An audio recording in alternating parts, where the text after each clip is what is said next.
Nous sommes en 1992.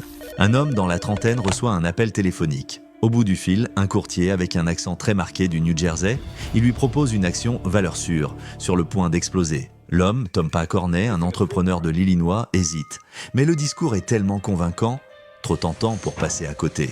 Tom dirige une entreprise de travaux commerciaux qu'il a reprise à son père. Ce n'est pas un aventurier financier. C'est un artisan du business, quelqu'un qui gagne son argent à la sueur de son front. Mais le courtier est insistant. Et quand ce premier investissement double presque immédiatement, toutes ses précautions s'envolent. Il retourne à la banque encore et encore, 50 000 $ deviennent 100 000, 100 000 deviennent 200 000. Il suit le marché avec obsession et les chiffres ne cessent de grimper. Ça semble trop beau pour être vrai, mais ce rêve est en réalité un piège. Tom ne le sait pas encore, mais il ne se contente pas d'investir dans des actions. Il tombe dans la plus grande arnaque de l'histoire de Wall Street. Quelques mois plus tard, Tom consulte son compte et voit des transactions qu'il n'a jamais effectuées. Des sociétés inconnues et pire encore, de grosses sommes d'argent qui disparaissent. Tom appelle, il exige des réponses, il supplie qu'on arrête. Désespéré, il fait appel à un avocat. Finalement, les firmes réagissent. Elles lui envoient un chèque de 200 000 $. Tom l'ouvre en silence. Ce n'est pas un remboursement, c'est plutôt un reçu. À ce moment-là, il a déjà perdu 800 000 $. Tom Corney n'était qu'un parmi des milliers. Des gens ordinaires, des artisans, des retraités, des familles, tous méthodiquement dépouillés par le même système malhonnête qui a coûté aux investisseurs des centaines de millions. Un système construit par un homme qui, d'une manière ou d'une autre, vit encore dans le luxe aujourd'hui. Le soi-disant loup de Wall Street, Jordan Belfort.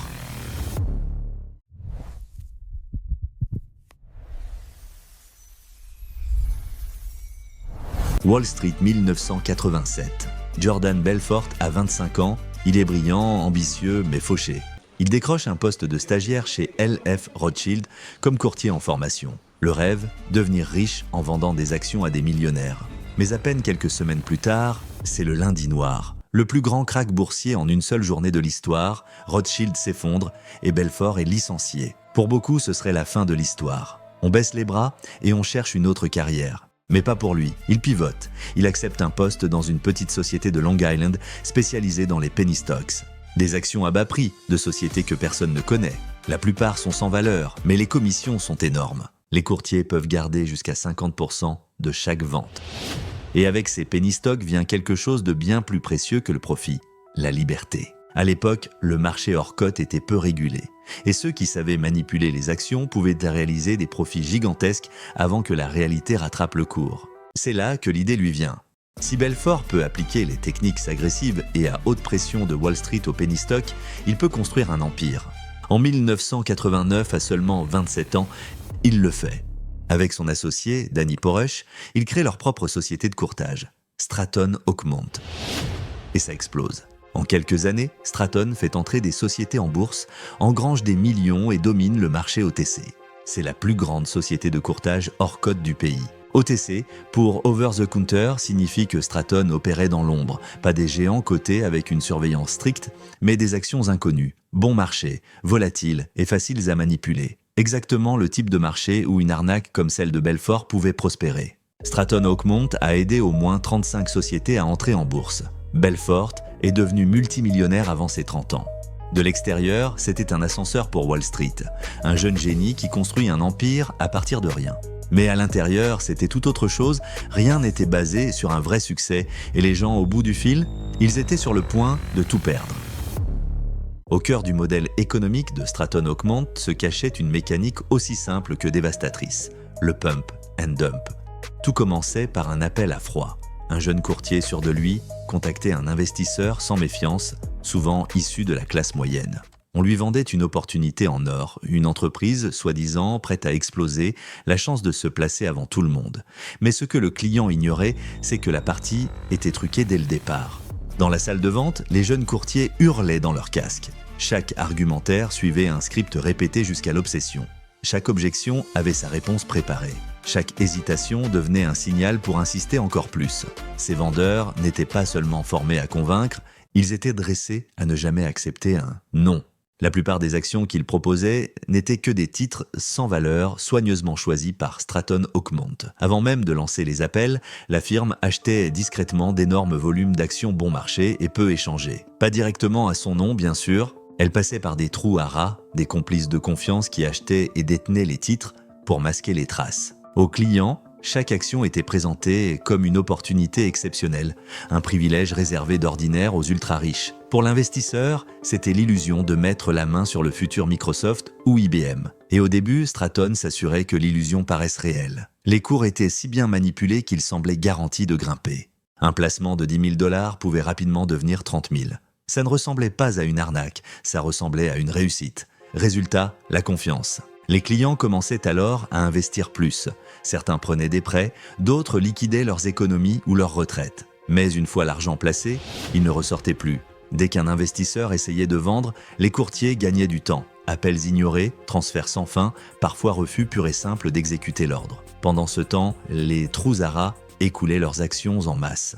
Les cours s'effondraient et les clients se retrouvaient coincés avec des titres sans valeur. Les profits s'évaporaient sous leurs yeux, certains perdaient quelques milliers, d'autres, comme Tom Pacornet, voyaient s'envoler presque toute leur fortune.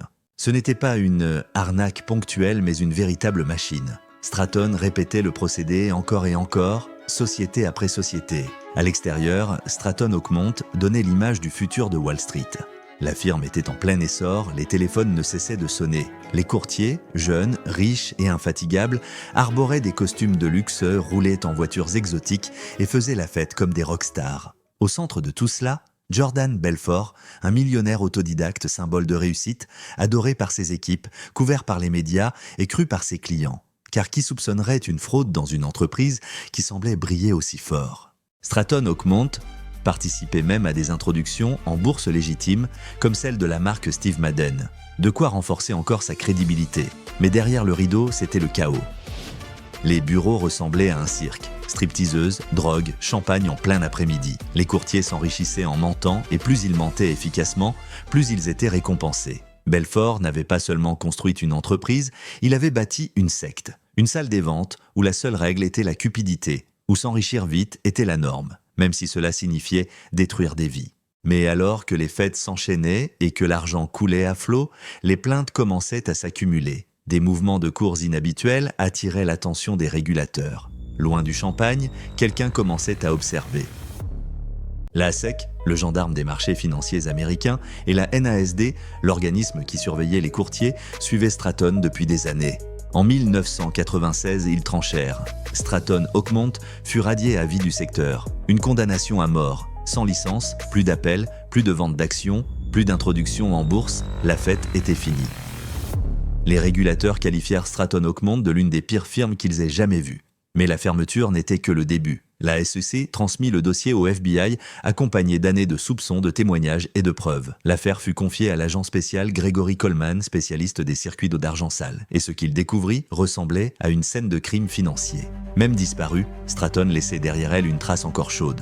Coleman et son équipe reconstituèrent la fraude pièce par pièce. Ils épluchèrent les registres de transactions, forcèrent les banques à livrer leurs documents, suivirent les dépôts jusqu'aux comptes offshore. Ils interrogèrent les victimes, comparèrent les enregistrements d'appels avec l'activité des comptes et dessinèrent le mécanisme de manipulation. L'ampleur dépassait tout ce que le FBI avait connu. Le tournant décisif vint de Suisse. Pour dissimuler leurs profits, Belfort et ses proches avaient transféré des millions dans des banques helvétiques réputées pour leurs secrets.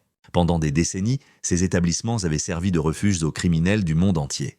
Mais Belfort alla trop loin. Comptes fictifs, sociétés écrans, faux documents, jusqu'au jour où un banquier impliqué, arrêté aux États-Unis pour une autre affaire, choisit de collaborer. Il livra noms, comptes et documents. Le fil qui permit de démanteler l'empire offshore de Belfort. En 1999, Jordan Belfort fut arrêté et inculpé pour fraude boursière et blanchiment d'argent. Il risquait des décennies de prison, mais fidèle à lui-même, il négocia. Cette fois, il vendit ses propres complices. Il fournit tout, nom, email, relevé.